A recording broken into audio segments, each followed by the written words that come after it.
Picture this. You're 21 years old, you've already made tennis history for the Philippines, you've just taken a tough 3-set loss in Cincinnati, and now you're headed straight for New York with the biggest tournament in American tennis coming into view.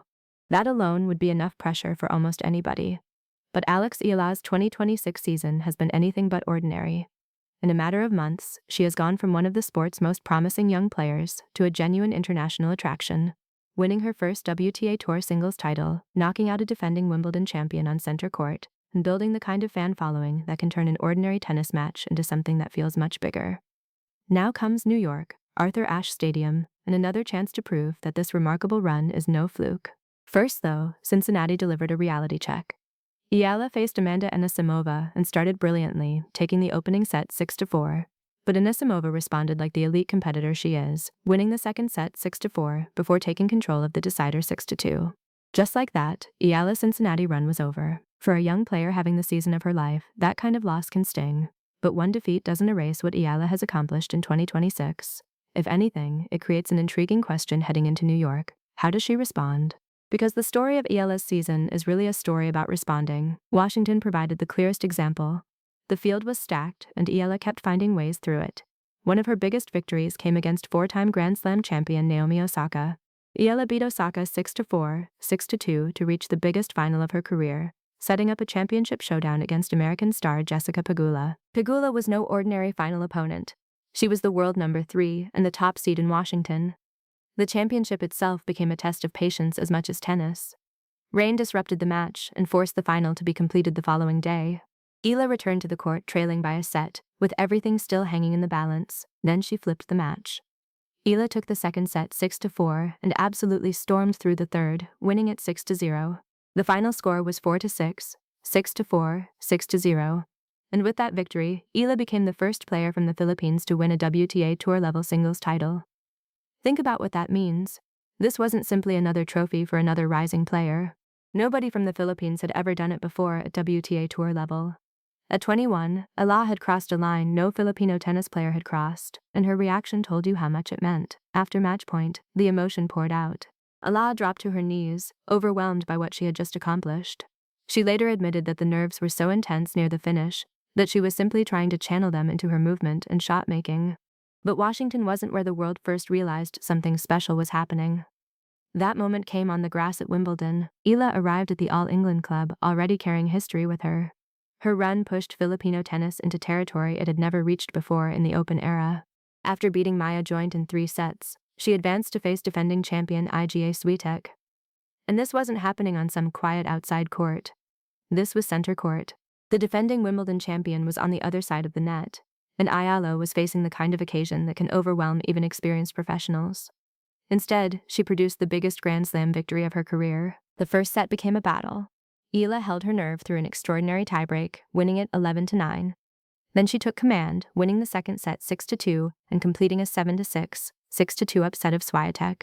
With that victory, Eala became the first Filipino player, man or woman, to reach the 4th round of a Grand Slam singles tournament. That is the kind of result that changes how the tennis world sees you. Before that match, Eala was a dangerous young player with an inspiring story.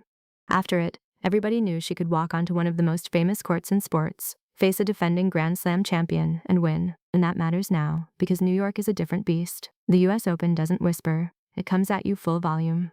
The crowds are louder, the energy is different, and Arthur Ashe Stadium can feel more like an arena than a traditional tennis court. Some players love that chaos, others struggle to settle into it. Eala may be built for it. Her connection with Filipino fans has become one of the most fascinating parts of her rise.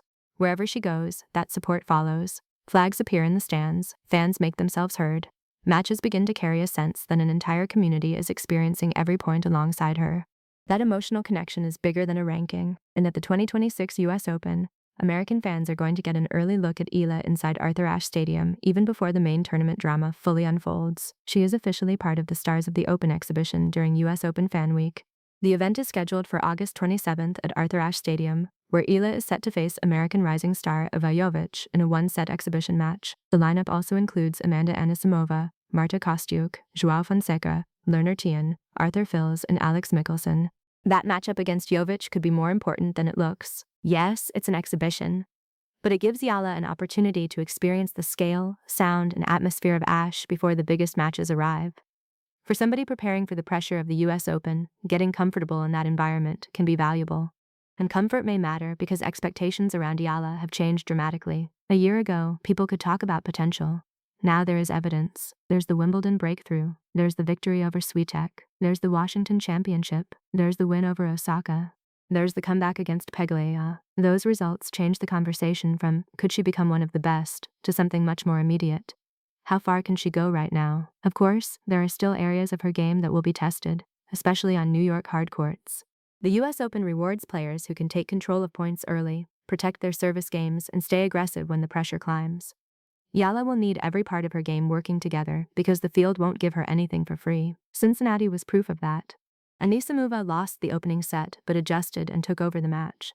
That's what top-level opponents do. At this stage, momentum can disappear in a couple of games, and one small dip can completely change the direction of a match. For Eala, the challenge is turning those lessons into improvements without losing the fearless style that got her here. That balance is what makes this next chapter so compelling. She doesn't need to pretend Cincinnati never happened. She needs to use it. The best players collect information from losses. They figure out where points slipped away, what patterns opponents exploited, and what needs to change when the same situation appears again. Eala has already shown that setbacks don't have to define her. Her career has been built on breaking through barriers that once looked enormous. And perhaps that explains why the Manny-Pacquiao comparisons have started to make sense culturally, even if Eala herself has been cautious about putting herself anywhere near that level. Pacquiao became more than an athlete for the Philippines. His biggest fights became national events. Eala is operating in a completely different sport and is still at the beginning of her career, so the comparison has obvious limits. But the emotional connection is recognizable. When she plays, Filipino fans around the world aren't simply checking a score, they're invested. Eala seems to understand the responsibility without allowing it to consume her. That may be one of her greatest strengths. The attention is getting bigger, the expectations are rising. Every historic result creates anticipation for the next one. But behind all of the headlines is still the same basic job. Practice, recover, improve, compete, repeat. That work is what turned promise into results. It's what allowed her to stand across from Naomi Osaka and win. It's what allowed her to fall behind Jessica Pegula and come back to win a championship. It's what allowed her to walk onto center court against defending champion Iga Swiatek and refuse to be intimidated. And it's what she'll need in New York. Arthur Ashe Stadium doesn't care what happened last month. The US Open doesn't hand out victories for great stories. Once the first ball is struck, history and hype become background noise. That's what makes this opportunity so exciting. Alex Eala doesn't need a fairy tale. Her actual results are already compelling enough. At 21, she has become the first Filipino WTA Tour singles champion. She has defeated a defending Wimbledon champion on center court. She has beaten established stars and shown she can handle the emotional chaos of major moments. Now she arrives at the final Grand Slam of the season with more attention, more expectations, and more believers than ever before. New York loves stars, but it also loves somebody willing to earn the spotlight. Eala has already done plenty of earning. Now comes the next test. The lights will be brighter. The crowd will be louder. Every opponent will know exactly how dangerous she can be. There will be no sneaking up on anybody anymore. And maybe that is the most fascinating part of her story. Alex Eala is no longer trying to convince the tennis world that she belongs. Now she has to show what she can do after the tennis world starts expecting her to win. The Philippines will be watching. New York will be watching. And when Eala finally steps onto the court, racket in hand, with another piece of history potentially waiting somewhere ahead, one question will hang over everything. How far can she take this? Because after everything Alex Eala has already accomplished in 2026, it feels less like the end of a breakthrough story and much more like the beginning of something much bigger.